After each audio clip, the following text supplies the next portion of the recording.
Hello, dear students. I welcome you all on behalf of Sri Jayendra Rank Zone classes. Dear student, we are in a continuation of the chapter that is photosynthesis. In previous class, we have studied about the light reaction, and in that we have discussed non-cyclic and cyclic photophosphorylation. And in that, we have already discussed that the ATP and NADPH2 synthesis occur in this non-cyclic and cyclic photophosphorylation. But how this ATP synthesis occur, that we have not discussed. So that we are going to discuss here today in this chemiosmotic hypothesis.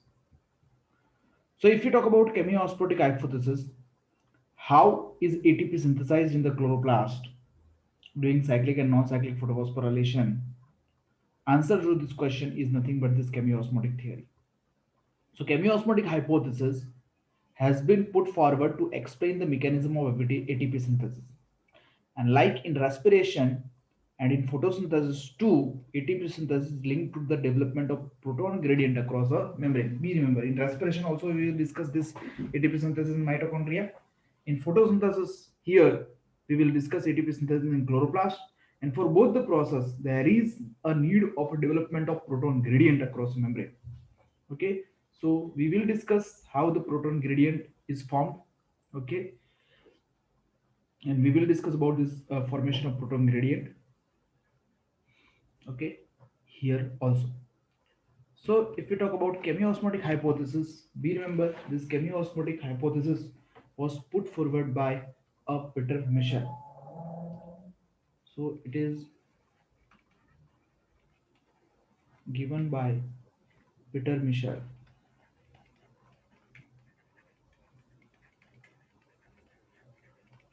Is put forward, that is a Peter Michel. And here this hypothesis is based on the proton gradient development. So let's discuss how this mechanism works. So for this, we have to draw a first thylakoid membrane.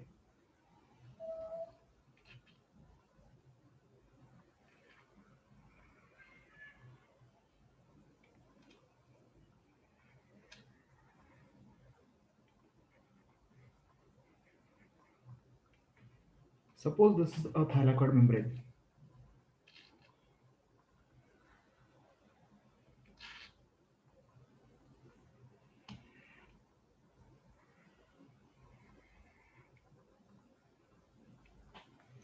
Okay. Now in thylakoid membrane, this is a lumen of thylakoid. Okay. This is thylakoid membrane.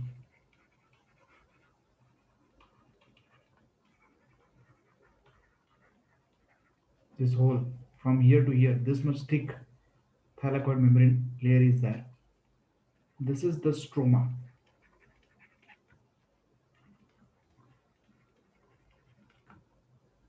All the surrounding region is stroma. And here you will see the presence of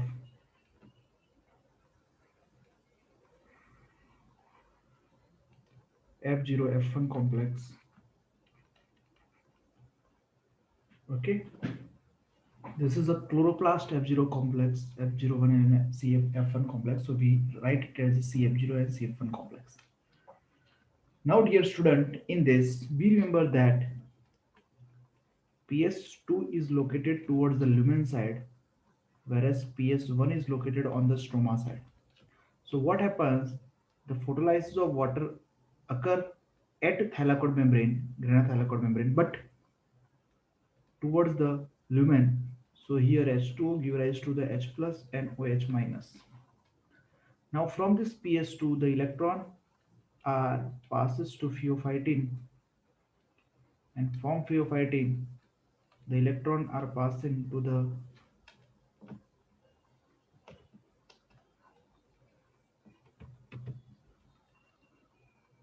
the electron ultimately passes to the plastoquinone. Now plastoquinone, when it receives 2 electron from the pheophytin, it accepts 2H plus from the stroma side and form PQH2.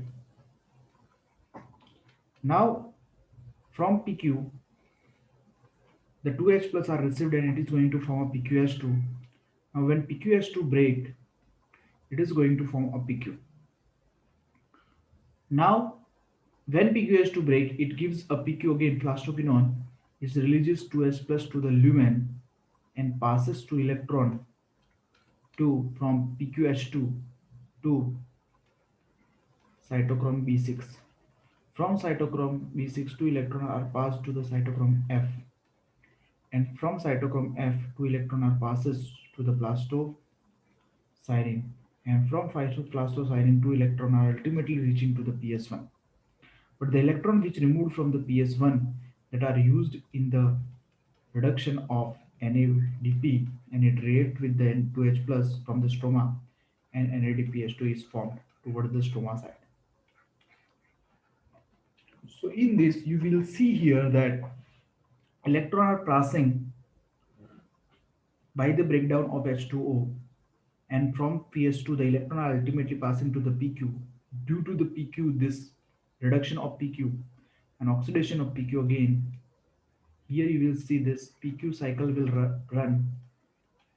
This PQ cycle is also known as PQ pump, and through this PQ pump 2H plus are loaded in the lumen. When electron passes to the PS1, and ultimately the NADP reduction will take place. So what is happening ultimately? The H plus concentration due to this photolysis of water is increasing in the lumen. Due to this PQ pump, the H plus concentration is increasing in the lumen. And here H plus concentration are used. So in stroma, H plus concentration is getting reduced, means directly increasing here. So now the H plus concentration is more in the lumen and H plus concentration is less in the lumen. So now the concentration is more on the, particularly we can say,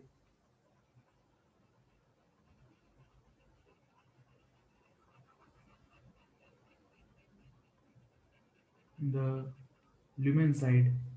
Concentration is more on the lumen side, whereas less in the stroma side. So this is showing a what, a difference of proton. So it is known as proton gradient. Now, so what do you mean by proton gradient? The concentration of H plus is more on the lumen side and less on the stroma side, means the difference is there. This difference ultimately defines or known as a what, a proton gradient. Now here when this CF0 is here, okay, now here the H plus concentration is more and stroma H plus concentration is less. So CF0 are the proteins which allow the leaking of this H plus, means passing of H plus from lumen to the stroma. When 2H plus are passes from a lumen to the stroma, the conformational change occur in CF1, and this CF1 will carry out a reaction of ADP with the inorganic phosphate and ATP formation will occur. So ultimately proton gradient formation and then a breakdown of proton gradient lead to the synthesis of ATP. And for the proton gradient formation, PQ is involved. Because of this, we write this ATP synthesis as a PQ. Okay, understood? This is the what a particularly chemiosmotic hypothesis.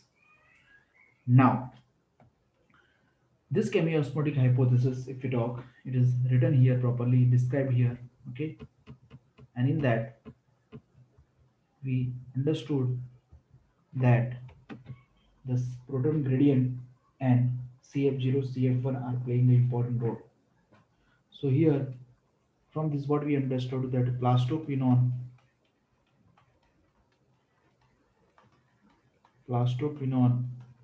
it is proton, that is H plus, proton that is H plus, as well as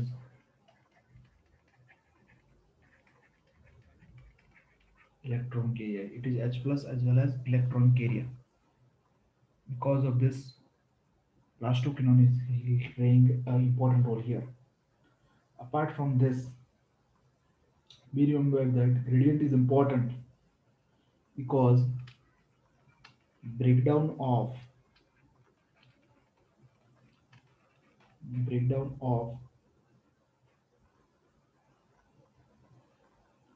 of proton gradients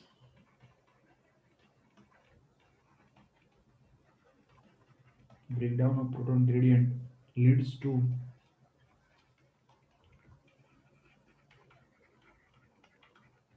synthesis of ATP, and in this gradient is broken down due to the movement of proton across the membrane to the stroma and through the transmembrane channel of the CF0 of the ATP synthesis that are ultimately involved in the autosynthesis of ATP. So here, what are the steps that occur or that cause a proton gradient formation?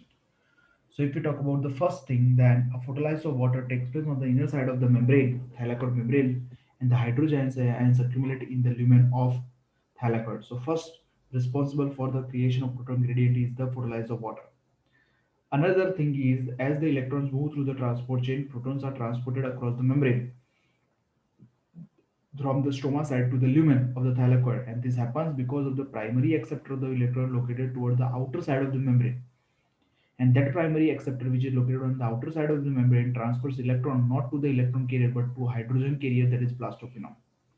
And that primary acceptor is nothing but a pheophyting actually. Okay, that pheophyting transfers its electron as well as hydrogen from the stroma side to the plastophenol. Hence, plastophenol removes a proton from the stroma while transporting an electron. So ultimately, it is acting as hydrogen as well as electron carrier. Now, when this molecule passes on its electron to the electron carrier on the inner side of the membrane, when this molecule passes on its electron to the electron carrier on the inner side of the membrane, proton is released into the inner side or the lumen side of the membrane.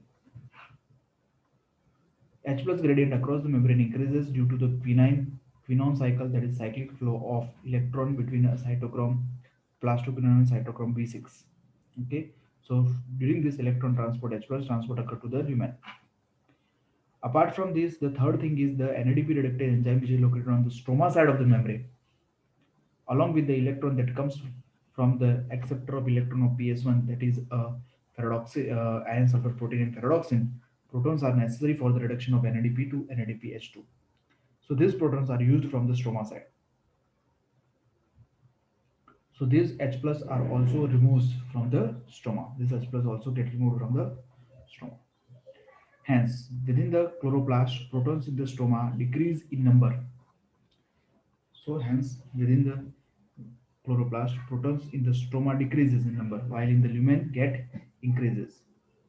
So due to the increase in lumen, it creates a proton gradient across the membrane, thylakoid membrane, as well as the measurable decrease in the pH in the lumen. Why decrease in the pH in the lumen? Because the proton concentration is increasing.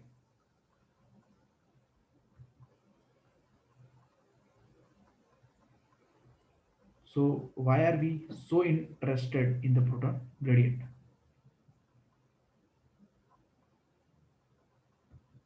So because this gradient is important, because it is breakdown of this gradient that leads to the release of energy and ATP synthesis.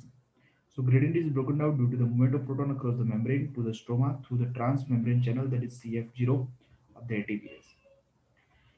The ATPase enzyme consists of two parts. One is F0 that is embedded in the membrane and forms a transmembrane channel, that is CF0, and that CF0 carries out a facilitated diffusion of proton across the membrane. This CF0 carries out a facilitated diffusion of proton across the membrane. The other portion is called F1, that is protrudes on the outer surface of the thylakoid membrane on the side that faces the stroma. So it is particularly protruded towards the stroma. Okay, and so the ATPase F0 is there embedded in the membrane. F1, that is protruded on the outer side of the thylakoid, and this F1 associated with the ATP synthesis. So the breakdown of the gradient provides enough energy to cause a conformational change in F1 particle. So in F1 particle, that is F1 particle, conformational change will take place.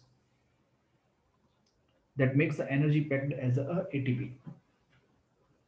So it is show a conformational change in the F1 particle of the ATPase, which makes the energy packed as ATP. So the chemiosmotic hypothesis requires a proton pump, proton gradient formation, ATPase, that is F0F1, and a thylakoid membrane, and such a way ultimately the ATP synthesis will occur. So energy which is used to pump proton across the membrane to create a gradient or a high concentration of protons within the thylakoid lumen. So the PQ cycle or PQ pump work actively by the active transport. ATPase has a channel that allows diffusion of proton back across the membrane, that is from the lumen to the stroma side, and this releases enough energy to activate ATPase enzyme. And by the activation of this ATPase enzyme, it catalyzes a formation of ATP. It catalyzes a formation of ATP. So this is the particular thing. So along with NADP produced by the movement of electrons, the ATP is used immediately in the biosynthetic reaction taking place in the stroma for the CO2 reduction and the synthesis of sugar. So this ATP which is produced and the NADP both are used in CO2 fixation for the sugar formation. Okay, so that is what about the chemiosmotic hypothesis. So if we talk about this, blank ions help in fertilizer of water, obvious maintaining magnesium, chlorine. So both 1 and 3 are involved. Apart from this, calcium is also involved. Next, light reaction of photosynthesis result in the formation of light reaction of photosynthesis result in a formation of obviously ATP, NADPH2 and oxygen. During light phase of photosynthesis, blank is oxidized and blank is reduced. So water is oxidized and NADP is reduced because it is a light reaction. Okay, so that is all about the what chemiosmotic hypothesis.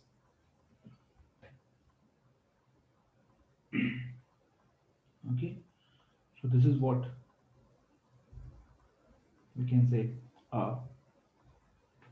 chemiosmotic hypothesis, and here light reaction is over.